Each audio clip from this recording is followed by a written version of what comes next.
Hello student, how are you? Good morning. Have a good day. आणि today we are going to learn English. तुम्हाला माहिती आहे का, जे मोठमोठे लोक होऊन गेले, बरोबर. आता 2 ऑक्टोबरला काय साजरं होतं? महात्मा गांधीजी, बरोबर. लोकमान्य टिळक जयंती कधी? ऑगस्ट फर्स्ट, नाही का. फेस्टिवल आपले कायम होतात 15 ऑगस्ट आणि 26 जानेवारी. ते आपण दिलेलं आहे सगळं. लिंकमध्ये गेलं का तुम्हाला मिळणार. म्हणजे लेटरमध्ये पण एजेमध्ये पण काही वाक्य तुम्हाला टाकायला मिळतील, लिहिण्यासाठी मिळतील. म्हणजे युजफुल आहे ते. आज आपण सिंधुताई सपकालबद्दल घेणार आहोत. ग्रेट वुमन, नाही का. भरपूर. Sindhutai has been responsible for helping many children to become doctors, engineers, lawyers and well educated people. मित्र, म्हणजे आपल्याला निबंधामध्ये सिंधुताई सपकालचे वाक्य लिहिण्यासाठी उपयोगी पडतील. मोठमोठे जे लोक आहेत त्यांच्यासाठी आपल्याला लिहिण्यासाठी उपयोगी. सिंधुताई हॅज बीन, बघा, हॅज बीन रिस्पॉन्सिबल. काय होत्या? रिस्पॉन्सिबल फॉर हेल्पिंग, मदतीसाठी. कोणाला? Many children. कशासाठी? To become a doctor, engineer, lawyers and well educated people.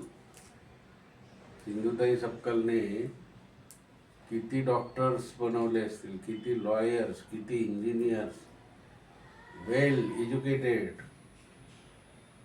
सुशिक्षित, चांगल्या प्रकारचे सुशिक्षित लोक बनवले, बरोबर की नाही. आणि मग डिफिकल्टीज तशा आल्यात आणि त्याची वेब डायग्रॅम आपल्याला काढायची. तर अशी आहे, difficulties faced by Sindhutai Sapkal. Difficulties म्हणजे काय,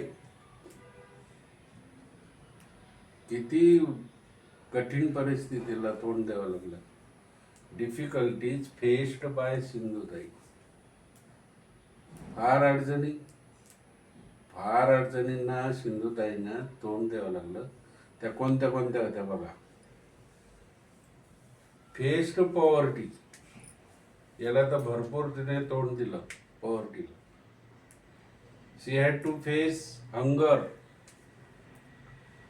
कितीतरी वेळा उपाशीपोटी काम केलं. हंगर,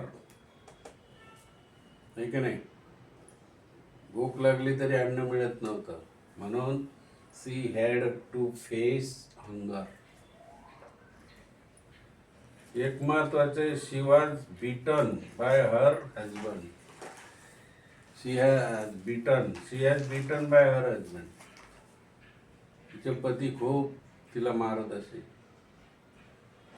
दररोज काठीने, हाताने खायला देत नसे.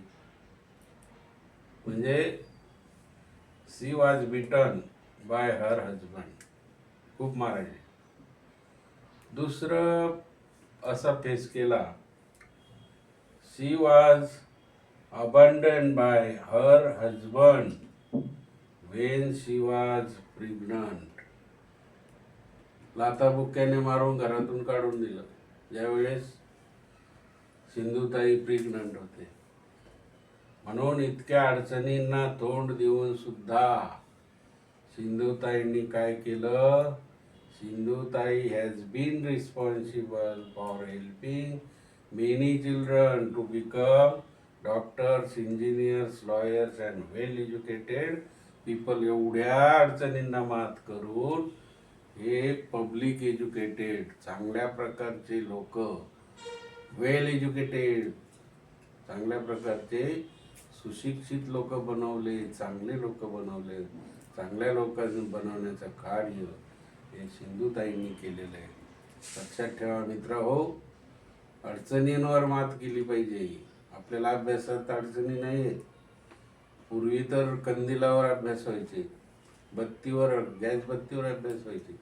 आता प्रत्येकाला लाईट आहे, बरोबर की नाही? वेगळी सेपरेट रूम आहे, डायनिंग टेबल, सगळं अभ्यासासाठी टेबल आहे, लिहिण्यासाठी पाहिजे तेवढे पेन आहे अवेलेबल, नोटबुक्स आहे, बुक्स आहे. आता तर यूट्यूब असं झालं आहे तयार. म्हणजे तुम्ही वेगवेगळ्या प्रकारचं स्किल वापरायला पाहिजे, बरोबर की नाही? वेगळं स्किल वापरून आपलं जे लाईफ आहे ते चांगल्या प्रकारचं बनवलं पाहिजे. हे लिहून ठेवा मित्र. तुम्हाला इंग्लिशला चांगले मार्क मिळतील, हे सुद्धा क्वेश्चन पेपरमधले. लाईक करा, शेअर करा आणि सबस्क्राईब करा मित्र. Okay, bye, thank you.